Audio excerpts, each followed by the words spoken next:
Welcome to our channel guys. तो आज हम अपनी ग्रुप थ्योरी, जैसे आपको पता है मैं आपको ग्रुप थ्योरी करा रही हूँ, तो उसी वीडियोस को कंटिन्यूस करते हुए ग्रुप थ्योरी का आपका नेक्स्ट टॉपिक है। आज हम पढ़ेंगे order of the element of the group क्या होते हैं। ठीक है, तो चलिए स्टार्ट करते हैं अपनी वीडियो एंड पढ़ते हैं कि what is the order of the group.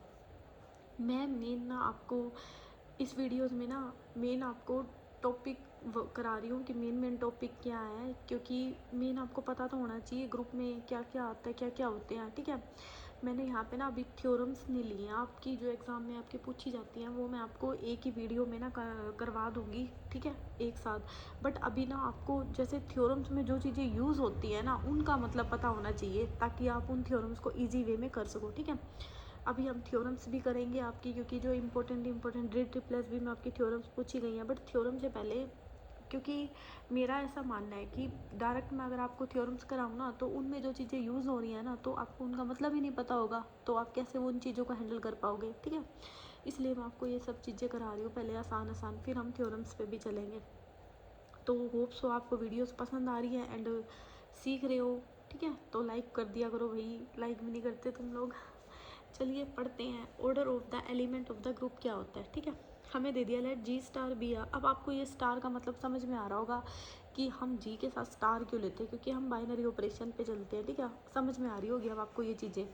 Late G star be a group with identity element e and a belonging to G, जैसे कि कल हमने उसमें भी किया था, आपको याद हो तो साइक्लिक ग्रुप किया था। ठीक है, if there exist a positive integer m such that a की पावर एम क्या आ जाए आपका ई यानी कि कोई भी क्या आ जाए आपका आइडेंटिटी एलिमेंट आ जाए, then m is called the order of the element a and we can write order of a is equal to M.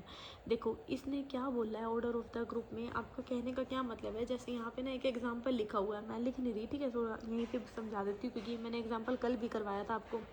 हमें यहाँ पे जैसे एक एग्जांपल दिया, G is equal to 1 - 1 iota and minus iota. Got it, फिर वो दोबारा पढ़ना, आपको समझ आ जाएगा इसका मतलब क्या है। अब मैंने ना आयोटा, मेरे को ये बताना है कि ये जो ये ग्रुप दिया है ना इसमें से इसका ऑर्डर कितना है। ठीक है, कि ऑर्डर कितना है, कहने का क्या मतलब है। मैंने इसमें से कोई एक एलिमेंट उठाया, जो कि सपोज मैंने क्या उठा लिया, आयोटा। ठीक है, मैंने आयोटा की 1 की तो क्या आ गया आयोटा, 2 की तो क्या आ गया -1, 3 की तो माइनस आयोटा, 4 की तो 1 और 5 की तो दोबारा से क्या हो गया 1 हो गया। यानी कि दोबारा से ये चीज़ें क्या होने लगी, रिपीट होने लगी। तो जहाँ तक, अब आप ना थोड़ा सा डिफरेंस समझना साइक्लिक ग्रुप एंड इसमें ऑर्डर ऑफ द ग्रुप में क्या मतलब होता है, मैं बताती हूँ थोड़ा सा आपको। जैसे मैंने देखो 1 - 1 आयोटा एंड माइनस आयोटा ये लिया। ठीक है, कल भी मैंने यही वाला एग्जांपल लिया था आपको, क्या साइक्लिक ग्रुप समझाने के लिए। याद आ रहा है कुछ? अगर नहीं देखे ना तो एक बार लास्ट वाली वीडियो देख के आना। इसमें क्या था आपका, जैसे मान लो मैंने आयोटा लिया, गोट इट। अब आयोटा कहाँ से बिलोंग कर रहा है, जी से। अब मैंने आयोटा के ऊपर पावर कर दी 1 2 3 एंड 4। गोट इट, 1 की तो आ गया आयोटा, 2 की तो -1, 3 की तो माइनस आयोटा, 4 की तो क्या आ गया प्लस का 1। यानी कि ये आयोटा क्या कर रहा है, ये वाला जो एलिमेंट है, यानी कि जिसको ए बोलो या फिर, क्योंकि कोई भी एलिमेंट उठाना था ना ग्रुप से, तो मैंने आयोटा ले लिया। तो जो ये आयोटा है ना, इस आयोटा से सारे एलिमेंट क्या हो रहे हैं, जनरेट हो रहे हैं। तो हम ये कहते थे कि आयोटा क्या हो जाएगा,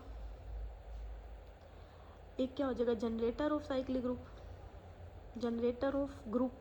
ठीक है, और उस टाइम पे उस हम जी को क्या कहते थे, अगर यहाँ पे ऐसे आयोटा कोई भी जनरेट हो रहा है, मतलब कोई भी एक एलिमेंट आ रहा है, तो वो तो क्या हो गया जनरेटर, और जो जी हो गया वो क्या हो गया साइक्लिक ग्रुप हो गया, जब इस टाइप का हमें कुछ मिलता था। अब ऑर्डर का कहने का क्या मतलब है, ऑर्डर में कहने का ये मतलब है कि जो हमने आयोटा लिया, कोई भी एलिमेंट लिया, उसकी कितनी पावर तक की हमने, कि ये सारे एलिमेंट जनरेट हो गए, मतलब कितनी पावर ली कि ये सारा जो ग्रुप में दिया है ना ये एलिमेंट बन गए, यानी कि वहीं आ गए। तो 1 2 3 4, क्योंकि 5 करने पे चीज़ें क्या हो रही हैं, रिपीट हो रही हैं। तो इसका जो मैक्सिमम ऑर्डर आया ना वो कितना आया 4।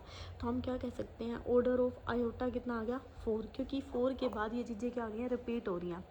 तो होप सो आपको ऑर्डर ऑफ ग्रुप का मतलब समझ में आया, एंड साइक्लिक ग्रुप दोनों में मैंने डिफरेंस बता दिया, आप कंफ्यूज नहीं हो गया। ठीक है, तो होप सो आपको ये समझ में आया ऑर्डर ऑफ द ग्रुप क्या होता है। अब मैंने ना यहाँ पे एक नोट्स लिखा हुआ है, तो थोड़ा ध्यान से पढ़ते हैं इसको।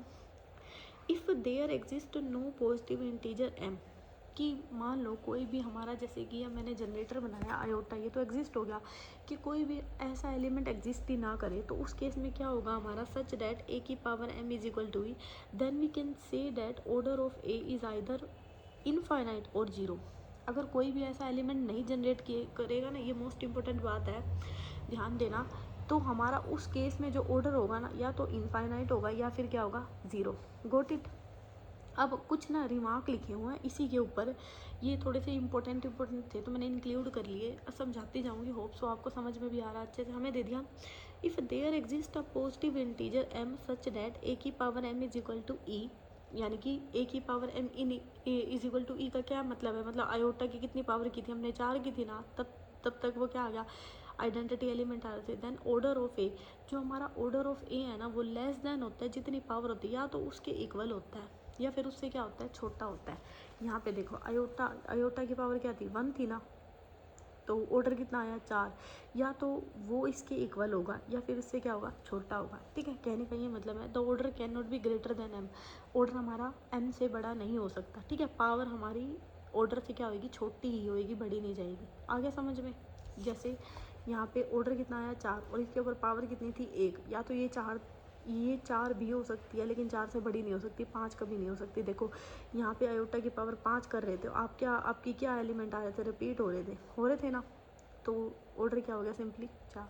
ठीक है, और पावर क्या होगी, 1। तो यहाँ आपको ये चीज़ समझ में आई कि ऑर्डर क्या होगा, less than and equal to m से बड़ा नहीं होगा। If any group then identity element is only and only element of order कितना हो जाएगा, 1। ये कह रहा है कि अगर हमारा आइडेंटिटी एलिमेंट होगा ना, सपोज 1 होगा, तो उसका ऑर्डर क्या होगा, 1। यही तो देखा है अभी हमने, आयोटा की 1, यही तो देखा है, आइडेंटिटी एलिमेंट क्या हो जाएगा, 1। ठीक है, आपको मतलब इस एग्जांपल पे ये सारे रिमार्क्स समझ में आ रहे होंगे अच्छे से। If order of a belonging to g is 2, अगर ए का ऑर्डर है ना, यानी कि पावर क्या दे दी, 2, then a is equal to a inverse, तो ए और ए का इनवर्स क्या होगा, इक्वल। जैसे सपोज मैंने ए की स्केयर करी, यहाँ पे क्या आ गया, ई। अब मैंने ए इंटू ए करा, तो अगर मैं ई इंटू ई करूँगी तो आएगा क्या, सिंपली ई।